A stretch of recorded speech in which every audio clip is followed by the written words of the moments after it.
Before I got married, I thought I was perfect. In fact, I carried myself like perfection as a single lady. No red flags, woman of value, woman of substance. Which complaint would you have if you're my husband? I thought I did not have problem. It was when I got married I realized that, Tolu, you have problem. The very first problem my husband had with me was a very romantic problem. Babe, why don't you have your bath if you're not going out? When you wake up in the morning, have your bath. It was very romantic until it became problematic. So for the first 3 months, I wasn't working outside. I was working from home. I didn't have a job, right? And then he would wake up in the morning, have his bath, go to work, come back. Oh, babe, how was your day? Have you had your bath? Okay, let's go and have our bath together. Then it moved to, madam, you never bath. Don't be serious. But when it got really serious, I had to sit with myself. And I remembered as a child, I never even enjoyed having my bath. Because the little girl in me has registered that activity as stress. So my husband sees bathing and every other person sees bathing as comfort, but I see it as cold water, pressure, school time, out of my comfort zone. Because as a child, my mom would take us to the bathroom and bath us with cold water. So whenever it's bath time, I'm always scared. I don't care what you think, but every experience you had as a child is going to form the baggage that you carry into marriage. The title of today's message is Check Your Baggage Before Marriage. Check your baggage before marriage. My name is Tolu Ode. I coach single ladies on how to date right and discover identity before marriage. I want to talk to the little girl inside of you today. Today's message is going to be very therapeutic. Are you carrying in your baggage overcompensation, just like Leah in the Bible? Do you find yourself having to perform? If you find yourself having to do a lot just to receive love, it is rooted in fear of rejection and insecurity. Think about the little girl in you. Were you rejected? Were you constantly compared to other people around you? And that has made you to overcompensate. Leah had weak eyes. And because of that, she was overcompensating with her fertility. She kept having children. Maybe if I give birth to another son, Jacob will love me. But Jacob loved Rachel. She didn't have to do anything other than being herself. Do you find yourself overcompensating? Firstborn daughters, write it in the comment section. I release every weight that doesn't belong to me. Rachel had beauty. Leah had fertility. But she was overcompensating. She had to perform just to get the love of Jacob, and she still did not get it. That's the painful part. So I don't have a problem with you carrying overcompensation into marriage. The problem is when you use it to make a decision on who to marry. Because when people start coming your way, you find yourself having to do a lot just to keep them. Because of that, you can't even tell that the guy is actually not interested in you. Insecurity. Look at my bow leg. I have spots on my leg. Nobody would accept me. I'm not saying you should not be aware of those insecurities, but I'm saying do not let it make a decision for you, whereby you now allow somebody to come into your life at the expense of your peace, at the expense of your sanity, just because you are big, just because you have spots on your legs, just because you have acne on your face. You tend to overcompensate to perform for the love. That's a baggage that you should not carry into marriage. Number 2, defensiveness. This one is very important. You are always defensive. It is rooted in toxicity. It is rooted in chaos. Did you experience toxicity as a child? Because when you were growing up, between 0 to 3, do you know what you did every day? Left to right, looking at your mom and your daddy, arguing. I know you remember yourself when you were 8 years old, 6 years old, maybe 5 years old. At that time, you could articulate, you could understand. But what happened when you couldn't understand anything, but all you did was to absorb energy? That was when your nervous system was already wired. Defensiveness, you're always in survival mode. You're always on guard because you're not used to peace. In fact, you attract chaotic guys. Sit down with the little girl inside of you. She feels threatened. She feels like there's no peace. She's always in a war mode, even when healthy love is coming her way. You find out that you have this self-protective, behavior to perceived criticism. You can't even carry this into marriage because your partner is just trying to tell you something and you're already defensive. No, I didn't mean it that way. You want to argue because you're not used to calm. Write it in the comment section. Tolulokbe, relax. Put your name. Chioma, relax. Find rest. Rest in your feminine energy. If you think the things that happened in your childhood, they don't affect your marriage, or you don't have to deal with it, once you just meet somebody and just marry somebody, everything will be okay. No. Check your luggage before marriage.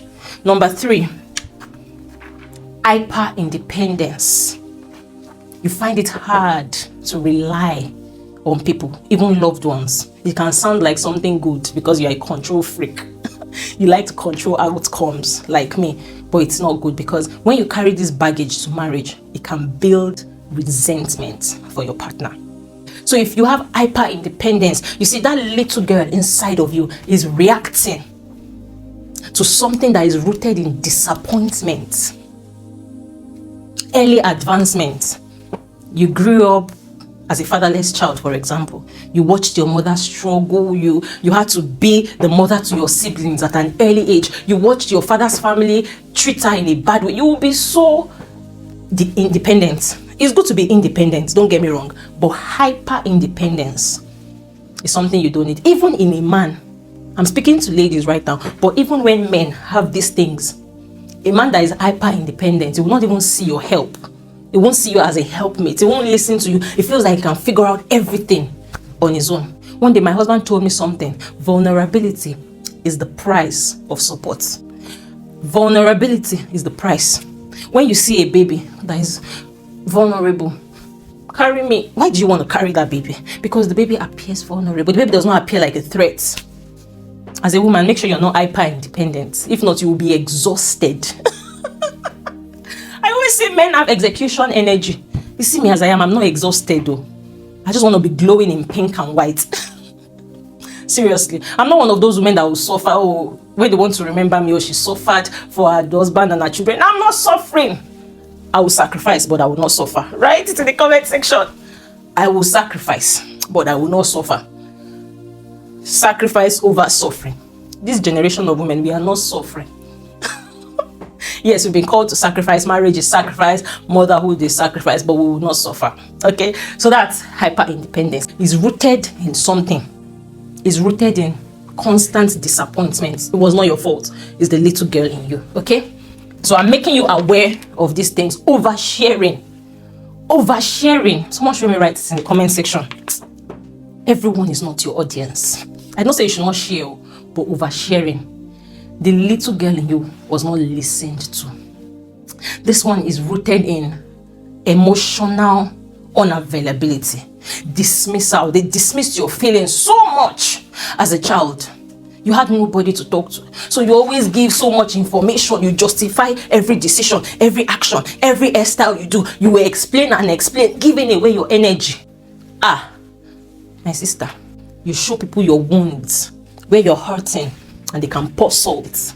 And the funny thing is that as a single lady, when you carry these things, wrong men, they can smell it from afar. Even the right men. And a bad person will prey on these things.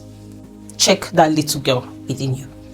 Stop oversharing. Everyone is not your audience. Not everybody needs to know your family problem. You meet a guy today, you already tell him, do you know my uncles are like this, my aunties are like this. I know they might not be good people. But you're doing it for yourself. Then you just package them well. Keep some things to yourself. Number 5. 1, 2, 3, 4, 5. Yeah. Undersettling.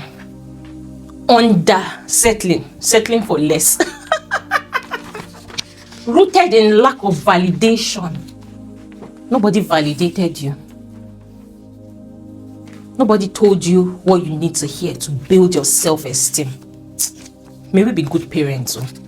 I've spoken to hundreds of ladies, moved them from point A to point B, helping them with clarity, helping them to unburden. So if you need to talk to someone, you need to cry with your self-worth intact. You need to talk where it does not feel like you're oversharing, but you're unburdening, where there is confidentiality, where you can receive insight. Click the link on my page and book a session with me. It's called Talk to Tolu. It's a 1-hour transformational session. Let us offload this thing that you're carrying. Don't send me a message, I beg you, I will not see it. High chances that I will not see it, right? I was talking about undersettling. Any guy can collect your number. You can settle for anybody. Any guy has access to you because you are looking for a sense of belonging. Undersettling. If your father rejected you, the place you were supposed to receive love at first, if you did not receive love from there, you would want anybody to just love you. And it's not your fault. It did not start with you, but it can end with you. When Jesus met that woman at the well, do you remember what he said to her? He said, you've had 5 husbands and the one you are with, the audacity. You've had 5 husbands and the one you are with is not your husband. Jesus did not address a relationship issue. He addressed her thirst. There is something deeper. That's why you need to give people grace. You see someone that is defensive, you don't know where they are coming from. It's not their fault. Do you understand?